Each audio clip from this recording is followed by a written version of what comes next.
Joining me is Dr. Adi Paterson, Chief Executive Officer of ANSTO.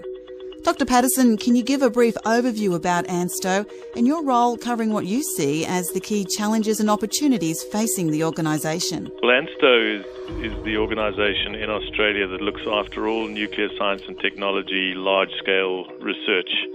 We also have a role in serving the public by manufacturing radiopharmaceuticals, which are used in diagnosis and medicine, and by providing services to the research community as well.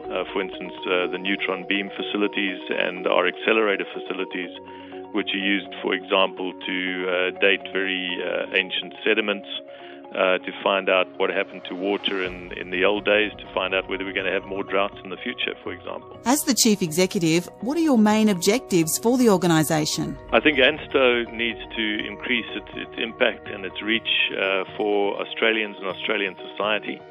And so I'm hoping that over the next few years we can find new areas to contribute to Australian life, as well as be able to provide more information for sound decisions for the future. What is your leadership style and what do you believe is the best way to achieve these objectives? Well, we work in a knowledge worker organisation, and so you have to have a style that draws on the strengths of people who are very smart and who have got their own career objectives to really contribute to human development and to the good of society as a whole. And so the leadership style has to be one that engages all of the people in the organization and gets agreement on the way forward, and then works very effectively with knowledge workers that they can feel productive and effective. What do you see as ANSTO's strengths and how can these be exploited to the full? Well, the first great strength of ANSTO is our people.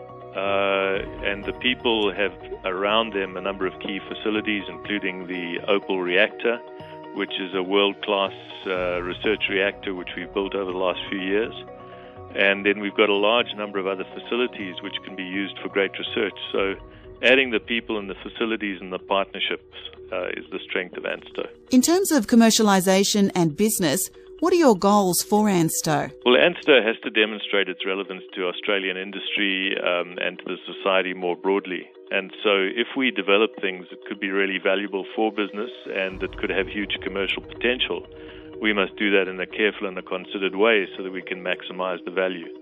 We get a lot of taxpayers' money, and we have to be able to turn that into new advantages, new business and new opportunities for Australia. There have been budget issues recently due to problems with the Opal reactor and loss of revenue. How do you see this situation being turned around, and do you have any specific plans in mind? Well, I think budget issues generally in the global financial meltdown are going to stay with us for a while. But it's crucial that we have a reliable reactor, and I think we've done a lot of work. The reactor team has, in fact, been fantastic in strengthening our understanding of how the reactor is working and starting to make it very reliable and predictable. And that means that as soon as it's reliable and predictable, we can better plan how it's used and therefore look at a more stable form of revenue in the future. But it's not about the money, really. It's about being able to use the reactor to produce the neutrons for the researchers so that they can do great research and add to knowledge, and also to use the reactor to produce the radiopharmaceuticals that are needed in our healthcare system. What value do you believe ANSTO brings to Australian and international science? Well, I think ANSTO's had a long tradition of contributing both to global and local science. And the key there is to do things that allow us to use our facilities and the partnerships that we have with all of the universities in Australia and New Zealand to maximize the production of knowledge.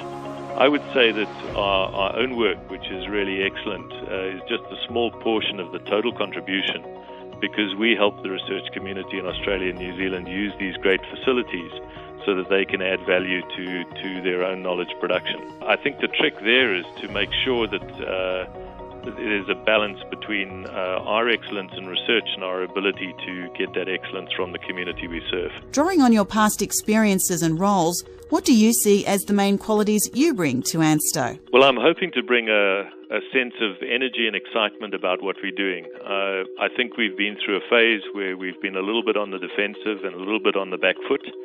And it's time now to move forward and to be very very committed and excited about what we're doing. I believe that research is enjoyable. It can be tough at times. It can be quite stretching at times. But we've got to create a sense of achievement and enjoyment and excellence and hold these together in a creative way. That was Dr. Adi Paterson, Chief Executive Officer of ANSTO.